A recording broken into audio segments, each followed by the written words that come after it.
combined inside and outside that's there for the football game and other activities. So it's definitely, I could say, an overwhelming event, just one that holds a great magnitude, man, that you really that really catches your eye and makes you say, wow. Now, here's an honest question, Coach. With so much hype surrounding the Magic City Classic on both ends, you know, the football team and the band, how do you approach a week like this? Well, the number one thing is we treat every game like it's a Magic City Classic, and that's every game is important to us. So our preparation for every game is pretty much the same, and that's paying attention to detail, making sure we got our fundamentals and our disciplines covered and intact. And, then we put our scheme together that our guys can operate successfully. So, the one thing I don't believe in is putting one game over the other. We do realize, this is our main rival. But like I tell my guys, if they don't wear black and old gold, then every game is a rival. So that's what helps us prepare for an event like this, because we're in our normal state of mind. We go through our normal procedures of preparation, which in the long run helps us prepare at a high level for each event that we participate in. This is the HBCU Report, being heard via Spreaker.com. We are powered by SportsNewsAndBrews.com, your official source for sports, black news, political news, and the latest on your favorite craft beers. We're being joined on the line right now by Brian Jenkins, the head football coach of Alabama State University, getting you ready for today's 3 o'clock kickoff, Legion Field, the 75th annual McDonald's Magic City Classic presented by Coca-Cola. Now, Coach, how big was it for you last year to come in and win your very first Magic City Classic?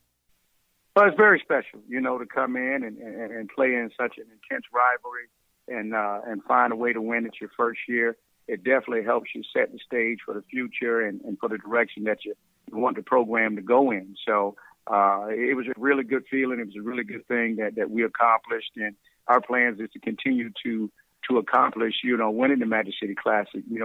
One of our goals is to make that a routine thing for us, coming away with that trophy and making it a routine thing of coming away with victories in a game like this.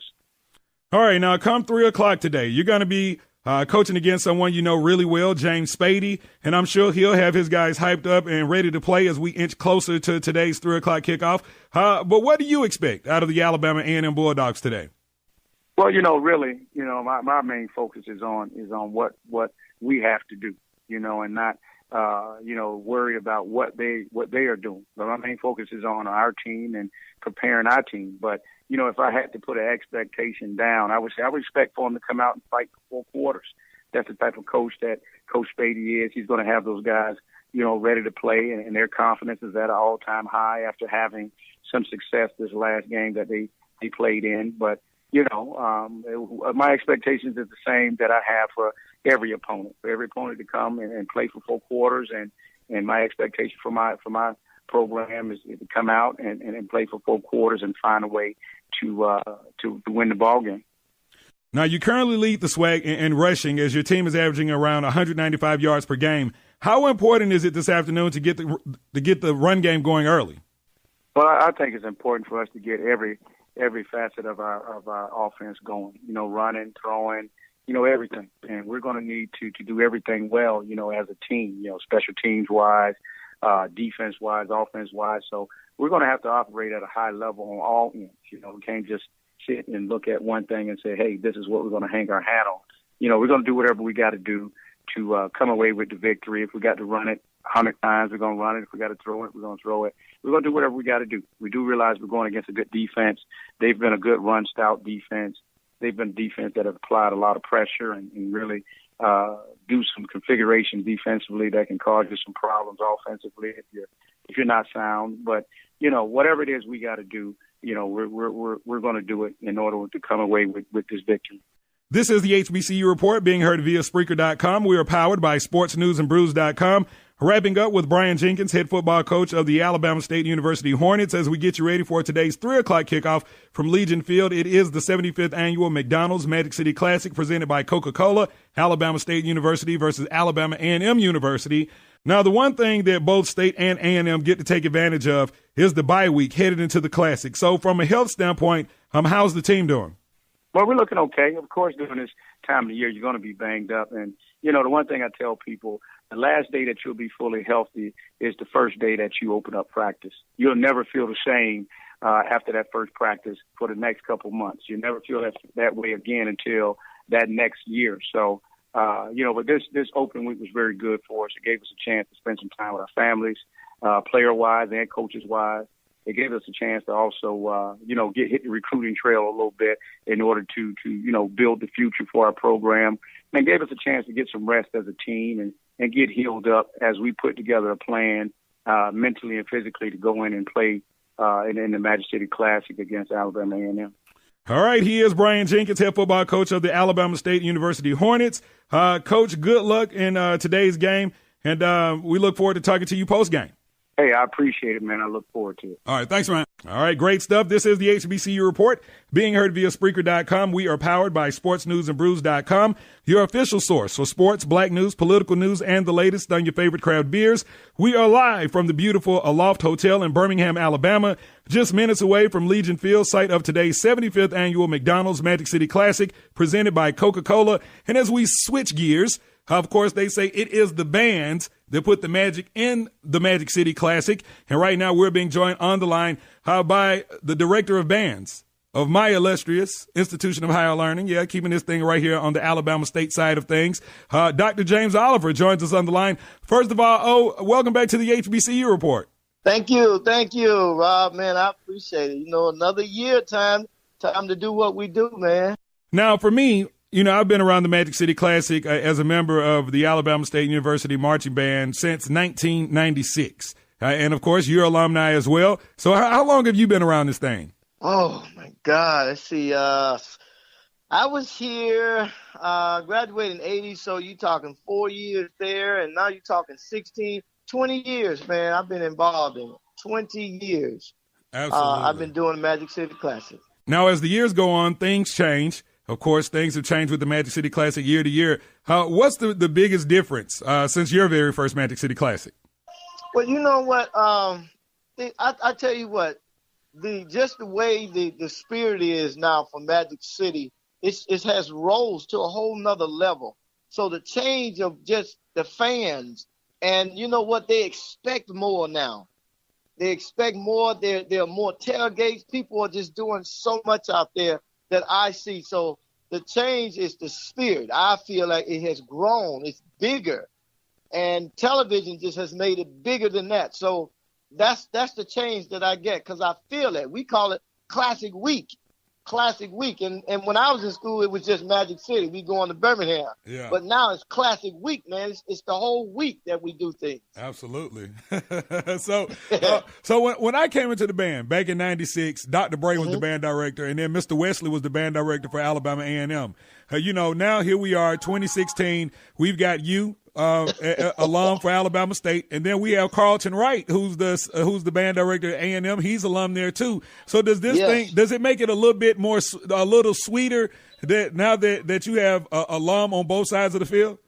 It does, because we both understand the tradition in both schools and what we have to do. I understand because I actually marched in this classic, and Carlton understands because he did the same thing. So what we just have to do is we elevating it to the next level. Those guys took us to a point. Now we're taking it to a whole nother level, and that's the difference, and that makes it great. Now, look, man, you're like the biggest salesman that I've met, the biggest band director salesman. I tell folks all the time, like, Bama State has always been good. Bama State has always, and to me, it's kind of been like one of those best kept secrets in the SWAC, because everybody knows about the Southern, everybody knows about the Jackson States, everybody knows about the Grambling Band because of days gone by, their glory days, long time ago. But for Bama State, always been a good band program, a solid music program. But then you come in and you start selling the band. You got, you're in movies now. You had the Bama State style thing going on. So, how has that helped the Alabama State, just the music department as a whole, the fact that you come in and put this band on the national platform? You know what? I'm going to tell you something, Rob. To do those things, man, it has always been my vision, is to take this band to another level. And because of what we have done here, and getting it internationally known on television and doing the shows with Steve Harvey and Ellen DeGeneres and all the things we've done with Robin Thicke, you know, it's that vision. And I'm the type of person that I don't like to just do halftime shows. I know that we're good, we're great, we can do things beyond halftime shows. And so, hey, I took my chance. I got on the internet and I just took my chance. You know, what about this? What about that? And I just sent it out there and I got a call. And that call was my blessing.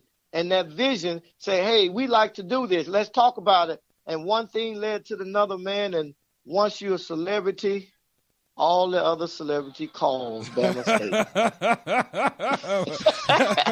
Now, look, all right, so last year, the 74th annual, man, you and the drum mate just came out there on some hoverboards. So, is there anything special up your sleeves for this weekend's halftime show? No, Rob. I know you can't give it. I know you can't give it. I know you can't. I never let the cat out the bag. So all I can say is Bama State going to always be in the house, and they're going to always entertain our audience. Very good. So now you can expect something. Oh, yeah, I know. Now, look, now this is what I talked to Carlton earlier, and this is what he told me. He said, look, we ready for zero quarter, we ready for the stand battle, and we ready for fifth quarter. He was like, I don't know if Bama State going to be ready. So, come on, man. I know we ready, right? Well, now, you know, I like my boy Carlton. He's a young cat, man. I like him. But, you know, we just going to finish our practicing with them. That's all. That's it. We just going to finish practicing with them. The show is not haven't even started with them. We're waiting for Super Bowl to do our show. It's a practice with them. Right. So, Dr. James Oliver on the line with us. He is the director of bands, Alabama State University, as we get you ready for the 75th annual Coca-Cola Magic City Classic, Birmingham, Alabama, Legion Field, 3 o'clock kickoff. Now, before I let you go, on a serious note, yes. How does a game the magnitude of the Magic City Classic, where you're talking about 70,000 people on the inside, another 50,000 outside, national television, how does this help the Mighty Marching Hornet program expand when you talk about recruiting? You know what? It does, Rob. It really helps, because when you have students that can actually visualize and see what we're doing out there on the field, and of course, you know, they come to the games to see the band. It actually helps a lot because we're doing things. Students like to get involved in organizations and programs that are moving and that are doing things. And that's what the Magic City Classic has done for me and this particular band and this university. They see something very positive out there that we're doing, and it spreads. You know, communication, man, people talk. When they see, they talk about it. So that's what brings those mothers and fathers and grandparents in and say, hey, I want my baby to be a part of this program. And you know, I'm not as selfish. It works for both schools. You know, that's just what we do. We have to take care of our own, and that's what the Magic City Classic does for us. All right. He is Dr. James Oliver, director of bands, Alabama State University, where they say it's always a great time to be a Hornet. And I'm a living testimony to that. All right. So, hey, man, I'll check you out during the game. I'll, make my rounds. Please do. Come over there and check you out, man. But I really appreciate you for taking time out of your busy schedule, man, and go Hornets. Thanks, Rob. Anytime, man. You call me, I'm going to do it. Got me? You anytime. Oh, yeah. I know that. All right. All right, man. All right, my brother. Have a good one. All right, great stuff right there from Dr. James Oliver, director of bands, Alabama State University. And that'll about do it for me this week, man. We're about to get ready for the parade. 3 o'clock kickoff, of course, from Legion Field, the 75th annual McDonald's Magic City Classic presented by Coca-Cola. It goes down. The tailgate about to be popping. We're going to be right up in there. Don't forget, follow us on social media, Facebook, Instagram, and Twitter at HBCU Report. We'll be posting pictures all day long. And so, of course, we'd like to thank you for tuning in. I'd like to thank our guests first, Dr. James Oliver, Carlton Wright, James Spady, Brian Jenkins, and, of course, you, the listener, because without you guys, there would be no HBCU Report. So until next week, Lord willing, nothing happen, because it's going down. Something going to happen today. This has been the HBCU Report, and I am Rob Calloway. And if you're looking for me, today I'm not on the yard. I'm somewhere at Legion Field. It's the HBCU Report with Rob Calloway